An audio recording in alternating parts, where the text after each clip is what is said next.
하나님 말씀을 보겠습니다. 왕상 18장, 열왕기상 18장 16절부터 19절까지 보시겠습니다.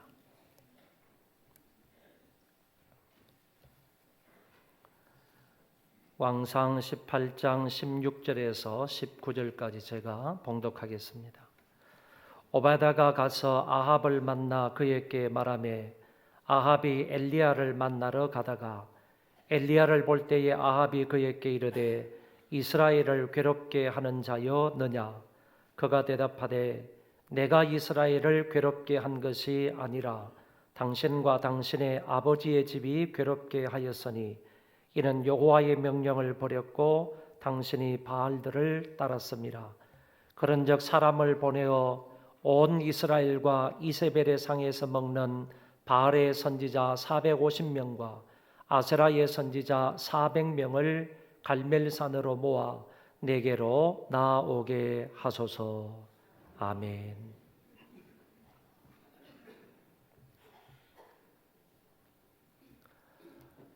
이스라엘 분열 왕국 시대 때에 북쪽 이스라엘의 제7대 왕이 아합이었습니다. 이 아합은 국민들을 많이 압제했던 사람이고 뿐만 아니라 욕심을 많이 부려서 백성들의 땅을 빼앗았던 사람이 아합왕이었습니다. 뿐만 아니라 바알과 아세라를 적극적으로 숭배했던 사람이 바로 아합 왕이었습니다. 성경은 이 아합 왕에 관해서 이렇게 단적으로 말씀하고 있습니다. 그의 이전에 모든 사람보다 여호와 보시기에 악을 더욱 행했다. 그리고 뿐만 아니라 바알을 섬겨 예배하고 아세라상을 만들었다. 더 나아가서 심히 이스라엘 하나님 여호와를 노하시게 하였다. 이렇게 표현해주고 있습니다. 이런 성경 구절의 말씀을 볼 때 아합 왕이 얼마나 악한 마음으로 세상을 통치했는지 알게 됩니다. 이렇게 아합이 북쪽 이스라엘 땅을 악한 마음으로 통치를 했을 때 그 당시 하나님의 말씀을 전파하고 외쳤던 선지자가 엘리야 선지자였습니다. 엘리야가 악행을 저지르며 하나님으로부터 멀리 떠난 그 아합 왕에게 아주 엄중한 경고를 했습니다. 내 말이 없으면 수년 동안 비도 이슬도 있지 아니하리라. 내 말이 없을 때까지, 내 말이 있을 때까지 수년 동안 하늘이 비와 이슬을 주지 않을 것이다 하는 이런 경고를 선지자가 왕에게 했던 것입니다. 이 경고를 한 이후 엘리야는 아합 왕의 눈을 피해서 그릿 시냇가에 숨어서 살았습니다. 그리고 나중에는 사르밧 과부의 집에서도 살게 되는 것을 엿볼 수가 있습니다. 예언대로 이제 그 땅에 심한 가뭄이 찾아왔습니다. 그래서 그 가뭄 때문에 농사를 지을 수도 없고 아울러서 목축업을 할 수도 없었습니다. 더 나아가서 왕의 가축을 기를 수도 없게 되어서 모든 백성들이 아사 직전에 이르게 되었습니다. 아합은 모든 수단을 동원해서 엘리야를 찾아 나선 것입니다. 왜냐하면 이 가뭄의 원인이 엘리야에게 있다고 생각을 해서 엘리야를 찾아서 엘리야를 잡아 죽이게 되면 이 가뭄의 문제가 해결이 되겠다 이렇게 생각을 했기 때문입니다. 그러나 하나님의 보호하심으로 인하여 엘리야는 아합 왕의 손에 잡히지를 않았습니다. 3년간 심각한 가뭄이 그 이스라엘 땅에 임하였습니다. 이로 인해서 왕에서부터 가난한 서민에 이르기까지 한 사람도 아픔과 고통에서 헤어나올 수 없는 절박한 상황 속에 놓이게 된 것입니다. 이런 상황 속에서 왕은 물의 근원을 찾아 또는 꼴이 있는 곳을 찾아 이곳저곳을 돌아다니게 됩니다. 여러분, 가물 때에는 물의 근원을 찾아서 헤매는 것보다 더 어리석은 일이 없다고 말합니다. 왜냐하면 물의 근원을 찾기보다는 실질적으로 가뭄의 궁극적인 원인인 비가 와야 되기 때문에 비를 오게 해야 되는데 비를 오게 하지는 못하고 이 물의 근원이나 꼴을 찾아서 헤매는 아하방의 모습은 정말 비참하게 이를 데가 없었습니다. 그러나 아하방은 답답한 마음에 자기의 짐승 몇 마리라도 살려보겠다는 그런 심정으로 3년을 헤매면서 이 가뭄의 원인 그리고 이 문제에 대한 해결책을 찾아 나섰지만 결코 그는 가뭄의 원인을 찾지를 못했습니다. 이때 하나님이 엘리야에게 이렇게 말씀을 하십니다. 많은 날이 지나고 제3년에 여호와의 말씀이 엘리야에게 임하여 이르시되 너는 가서 아합에게 보이라. 내가 비를 지면에 내리리라. 이 9절의 말씀을 볼 때 하나님이 선지자 엘리야를 지금까지 숨기시고 보호하셨다 하는 면을 알게 됩니다. 지금까지 하나님께서 당신의 종 선지자를 자기의 날개 아래 잘 품어주시고 보호하시고 지금까지 인도해 주시다가 이제 너는 때가 되었으므로 너의 몸을 아합 왕에게 보이라 이렇게 말씀을 하셨던 것입니다. 엘리야는 하나님의 이 명령을 따라서 아합을 만나기 위해서 갑니다. 도중에 아합의 국내 대신 오바다라는 사람을 만나게 되는데 성경은 이 오바다에 관해서 짧게 이렇게 말씀합니다. 이 오바다는 여호와를 지극히 경외하는 자라. 여호와를 지극히 경외하는 자라 하는 이 말씀은 어떤 뜻인가 하면은 자신의 힘에 지나칠 정도로 열심과 정성을 다해 하나님을 섬기는 상태를 말하는 것입니다. 다시 한번 말씀을 드리면 이 오바다는 지금 국민 모두가 다 바알과 아세라를 섬기고 있는 이와 같은 상황 중에서 아하방의 국내 대신으로서 아하방의 신하 중에 한 사람으로서 지극히 크게 하나님 여호와를 경외했던 사람이다. 여호와 하나님을 지극히 크게 경외했다는 이 말이 바로 자신의 힘에 지나칠 정도로 열심과 정성을 다해서 하나님의 섬기는 그런 상태를 말한다. 이렇게 지극정성으로 하나님 여호와를 섬겼다는 것을 알게 됩니다. 그래서 성경의 말씀을 빌어서 결국 오바다는 대단한 신앙의 소유자다 이렇게 표현할 수 있겠습니다. 이런 신앙의 소유자 오바다는 엘리야가 아합을 만나러 간다는 이 말을 듣고 엘리야를 적극적으로 만류를 합니다. 아합은 당신을 반드시 죽일 겁니다. 뿐만 아니라 나도 죽일 겁니다. 그리고 내가 이 흉년 중에 하나님 선지자 100명을 동굴에 숨기고 물과 떡으로 먹여 살리고 있는데 이들 100명도 결국에 죽고 말 것입니다.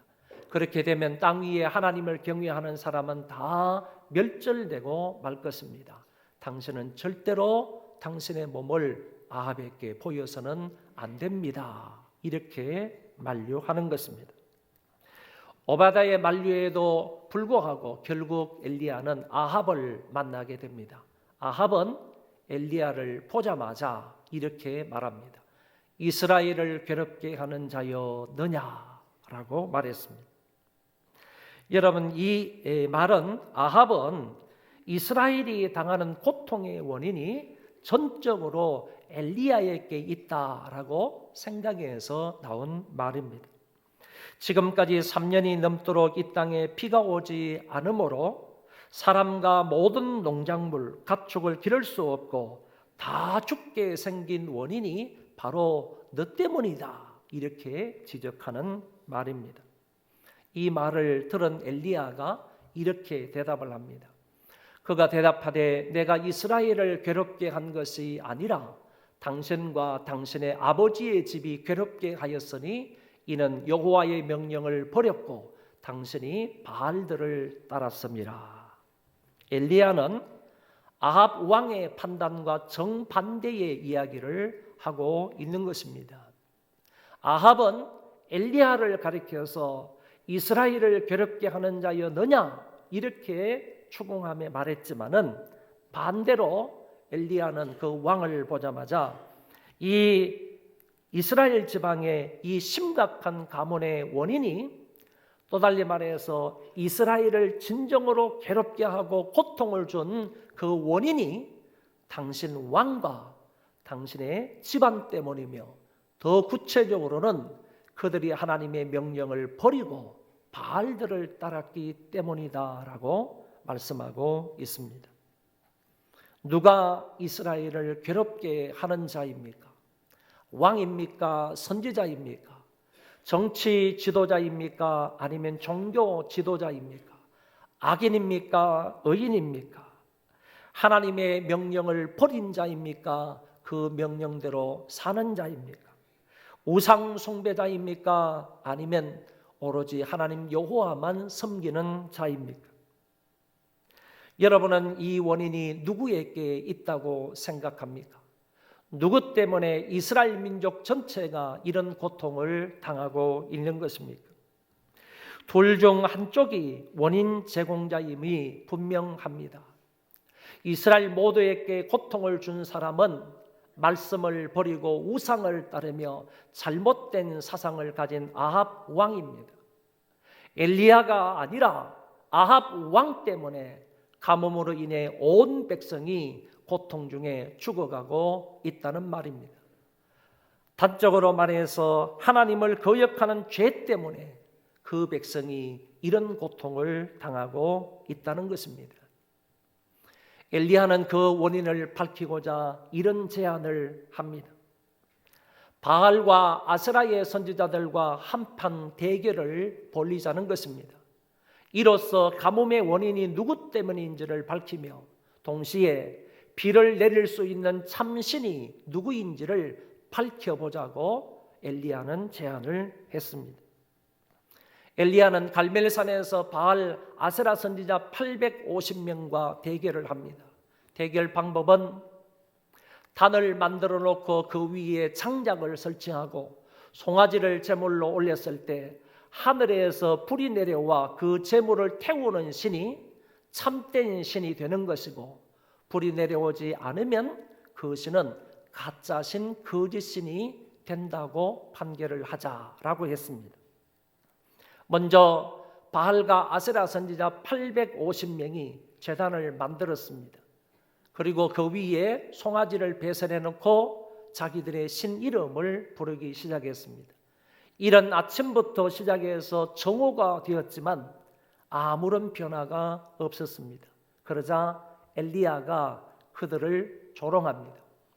정오에 이르러서는 엘리야가 그들을 조롱하여 이르되 큰 소리로 부르라. 그는 신인적 묵상하고 있는지, 혹은 그가 잠깐 나갔는지, 혹은 그가 길을 행하는지, 혹은 그가 잠이 들어서 깨워야 할 것인지 했다라고 했습니다. 이런 말로 그 사람들을 조롱하면서 조소를 했을 때, 그래도 이 사람들은 아무리 자기의 신 이름을 불렀지만 그 신은 응답이 없었습니다. 낮이 지나도록 반응이 없자 그들은 자신의 몸을 상처를 내면서 칼로 자기의 몸을 그으면서 피를 흘리면서 신의 이름을 불렀지만 그래도 아무런 반응이 없었습니다. 바알과 아세라는 응답할 수 없는 우상에 불과하기 때문입니다. 그들의 기도 시간이 끝나고 이제 저녁 소제에 드릴 시간, 곧 오후 3시쯤이 되었습니다. 이제 엘리야가 하나님 앞에 기도할 차례입니다. 엘리야는 12개의 돌로 단을 쌓았습니다. 그리고 그 주위에 도랑을 팠습니다. 나무를 설치해 놓고 그리고 송아지를 그 제단 위에 올렸습니다. 그리고 물통 넷에 물을 채워다가 번제물과 나무 위에 부었습니다. 여러분, 여기에서 잠깐 생각을 해 보시기를 바랍니다. 지금은 이스라엘 땅에 3년 넘게 비가 오지 않은 상황이었습니다. 가뭄이 심해도 이것처럼 심한 때가 없을 정도로 정말 극심한 가뭄 중에 있었습니다. 그리고 여기 있는 갈멜산은 적어도 높은 언덕이었습니다. 자그마한 산이었지만은 우리가 생각할 때 높은 언덕이었습니다. 더더구나 높은 언덕에서 이 산에서는 물을 구하기가 더 어려운 실정이었습니다. 그리고 물이 있다고 한들 저 낮은 지역에 물이 있을 것인데 이미 그 지역까지 바짝 말라서 가뭄의 심각한 그런 피해가 그곳까지 다 미쳐 있습니다. 이런 상황 속에 여기 물통 넷을 가져다가 물을 채워다가 나무 위에 붓고 번제물 위에 붓고 그 물이 타고 내려와서 도랑에 가득했다, 이렇게 말씀하고 있더라는 것입니다. 이 물을 구하기가 보통 어렵지 않았을 것이다. 이 물을 어디에서 퍼와가지고 이렇게 큰 돌통에 4통이나 가져와가지고 여기에 붓고 도랑에 물이 가득 찰 정도였다면 이 물을 이곳까지 길러오는데 상당한 어려움과 수고가 있었을 것이다 라고 생각할 수 있다는 것입니다. 이렇게 물을 잔뜩 부었다는 것은, 그리고 그 물이 샘물과 나무 위에 가득 젖었고 도랑에 가득 찰 정도의 물이 되었다는 것은 이제 인위적으로 이 제물이나 장작에 불을 붙인다 할지라도 그 제물이 탈 수 없다라는 사실을 우리에게 말하고 있는 것입니다. 이 제물이나 이 장작이 탈 가능성이 전혀 없는 상태가 되었다, 그런 얘기입니다.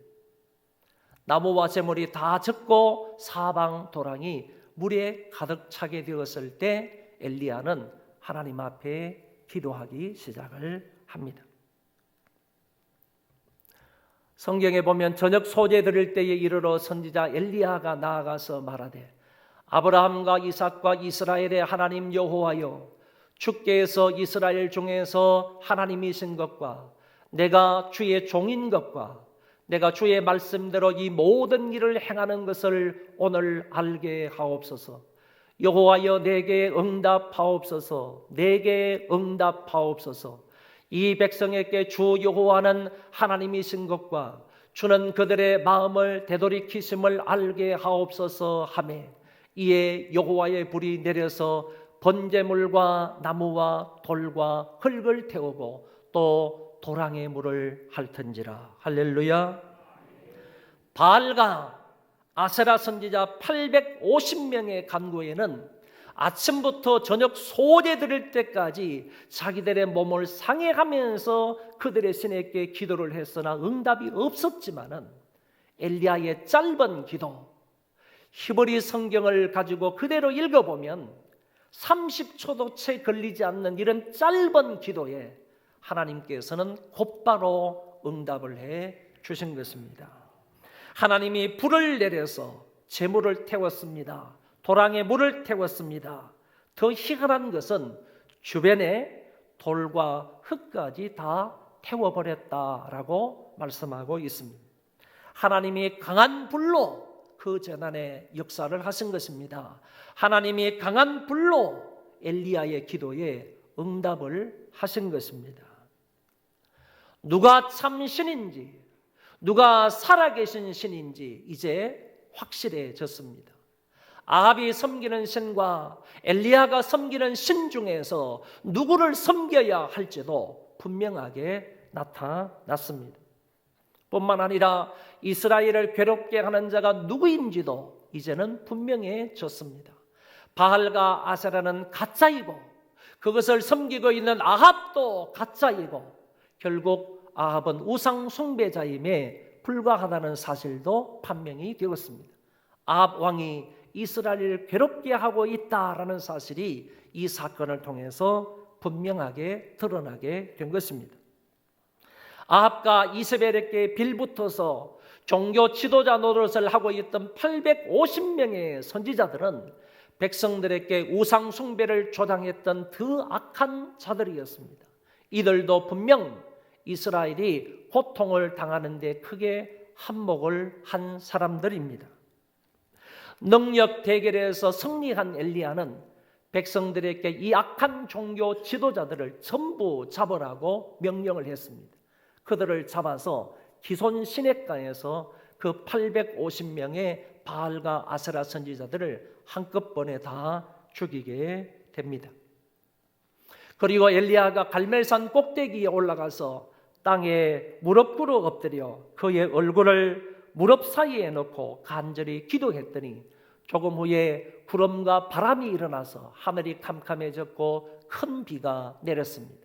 3년 반 만에 큰 비로 이제 순식간에 가뭄이 해결이 되었고 만물이 풍요롭게 되었다고 성경은 말씀하고 있습니다. 아합은 비와 풍요를 주관하는 신이 바알과 아세라라고 믿었지만은 오직 여호와 하나님만이 비와 풍요를 주관하시는 분이시고 그분이야말로 참 신이심이 명확하게 드러난 것입니다. 지금 대한민국 전체가 고통과 괴로움을 당하고 있습니다. 여야 간 갈등은 최고조에 이르렀으며 전부 남 탓을 하며 내년 총선만 계산을 하고 있습니다. 적폐청산을 외쳤던 정부가 오히려 적폐의 대상이 되는 것 같습니다. 사법부는 서로의 권리를 빼앗기지 않겠다고 팽팽한 힘겨루기를 하고 있습니다. 인건비가 너무 비싸고 세금이 많아서 소상공인들이 죽겠다고 난리가 아닙니다. 청년들은 일자리가 늘지 않아서 마음고생이 이만저만이 아닙니다. 젊은이들은 지나친 자녀 양육 비용 때문에 결혼을 기피하고 있고 이는 자연스레 저출산 문제와 국가 경쟁력 저하로 이어지고 있습니다. 청소년들의 게임 중독이나 성중독 증세나 술과 마약의 문제도 심각하다고 생각이 됩니다. 일본과의 무역 마찰, 북한의 지속적인 무력 도발에도 불구하고 국민들의 무관심은 정말 위험한 상황이라고 생각이 됩니다. 선거법과 공수처법 때문에 국회는 1년 내내 싸움만 하고 있는 실정입니다. 이와 같은 것들은 국민들에게 고스란히 갈등과 불안만 안겨주는 꼴이 되고 말았습니다. 지금 한국 교회가 고통과 괴로움을 심각하게 당하고 있습니다. 교회가 정치에 개입하여 광화문으로 가야 하냐 아니면 서초동으로 가야 하느냐 결정을 해야 할 때가 되었습니다. 태극기를 들 것인가 아니면 촛불을 들 것인지 선택을 강요받고 있는 시대입니다. 자기 편이 아니면 비방을 하고 오히려 어떤 사람들은 정치 성향에 따라서 교회를 옮기기도 합니다. 재정비리와 성적 타락, 세습 문제로 사회적 지탄을 받기도 하는 교회입니다. 아울러서 이단과 사이비가 교회에 침투하여 교회를 쑥대밭으로 만들기도 합니다. 작금의 교회는 정부로부터 상당한 압박을 받고 있고 아울러서 동성애와 동성혼 문제로 갈등을 빚고 있는 것이 현실입니다. 또한 지금 우리의 가정과 개인 또한 고통과 괴로움을 당하고 있습니다. 부부간의 윤리가 깨지고 있습니다. 부자간의 기본적인 도덕이 무너지고 있습니다. 어른 공경의 문화는 사라지고 결혼 연령도 늦어지고 있습니다. 개인적으로, 정신적으로, 심적으로, 육적으로, 영적으로 말 못할 고민을 안고 살아가고 있는 우리들인 것 같습니다. 지금 우리가 누구 때문에 이와 같은 고통과 괴로움을 당하고 있는 것입니까? 우리의 가정과 교회가 누구 때문에 이런 고통을 당하고 있다는 말입니까? 우리나라가 지금 누구 때문에 괴로움을 당하고 있는 것입니까? 그것은 바로 여호와 하나님의 명령을 버린 사람들 때문입니다. 우상들을 따른 사람들 때문입니다. 그 사람이 바로 나일 수 있습니다. 나 때문에 내가 고통을 당하는 것이고 나 때문에 우리 가정이 괴로움을 당하는 것이고 나 때문에 우리 교회가 고통과 괴로움을 당하는 것이고 나 때문에 우리나라가 1년 내내 이런 고통과 괴로움을 받고 있는 것입니다. 원인이 남에게 있지 않습니다. 너 때문이라고 말할 수 없습니다. 고통의 원인을 나에게서 찾아야 한다는 말입니다. 내가 하나님의 말씀을 버린 것이 없는지, 내 마음이 하나님 여호와를 떠나 있지 않은지, 내가 우상 숭배자가 아닌지를 생각해 보아야 합니다. 내가 주범인데도 불구하고 당신 때문에 내가 이 모양 이 꼴이 되었다고, 당신 때문에 우리 가정이 이렇게 되었다고, 당신 때문에 우리 교회가 세상으로부터 손가락질을 당하고 있다고, 당신 때문에 우리나라가 정치, 경제, 군사, 외교, 교육 모든 분야에서 총체적 고통과 괴로움을 당한다고 말하면 말하는 사람이나 그 말을 듣는 사람 같이 망할 수 있다는 것입니다. 주범이 나이고 그 원인이 나에게 있다면 내가 하나님 앞에 엎드려 철저하게 회개해야 합니다. 남 탓하는 것으로 문제가 해결되지 않는다는 것입니다. 회개해야 우리가 안고 있는 이런 문제를 해결할 수 있게 되는 것입니다. 하나님, 제가 여호와만 참신으로 섬겨야 했는데 그러지를 못했습니다. 하나님, 제가 세상에 귀하고 좋은 것들을 마치 하나님처럼 섬겼습니다. 하나님의 이름을 망령되게 일컫기도 했습니다. 하나님, 주일을 거룩하게 지키라고 말씀을 하셨는데 주일도 내 마음대로 살았던 때가 많습니다. 하나님, 부모를 진실되게 공경해야 했는데 부모를 그렇게 공경하지 못한 때도 많았습니다. 마음으로 형제를 미워하고 시기했을 때도 많았습니다. 마음의 간음과 육체적인 간음의 죄도 범하였습니다. 하나님, 이웃의 것과 하나님의 것을 도적질할 때도 많았습니다. 의도적으로 거짓말도 했고 남의 것을 탐냈던 것도 많았습니다. 이 모든 추악한 죄를 하나님 앞에 고백하고 용서를 비오니 아버지여, 아버지여, 우리의 죄를 용서하여 주옵소서. 그리하여 하나님, 우리를 고쳐 주옵소서, 우리를 회복시켜 주옵소서.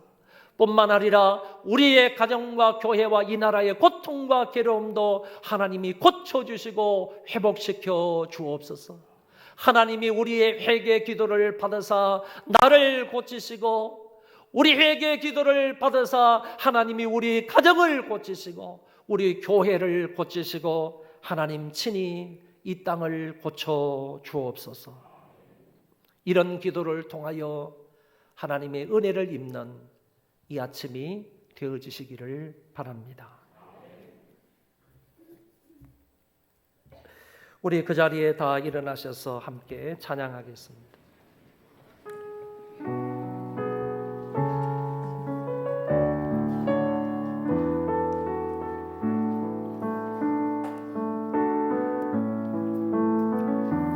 나의 백성이 다 경배하여 내게 기도하며 나의 얼굴을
오늘 이 시간 통성으로 기도하도록 하겠습니다. 하나님, 문제는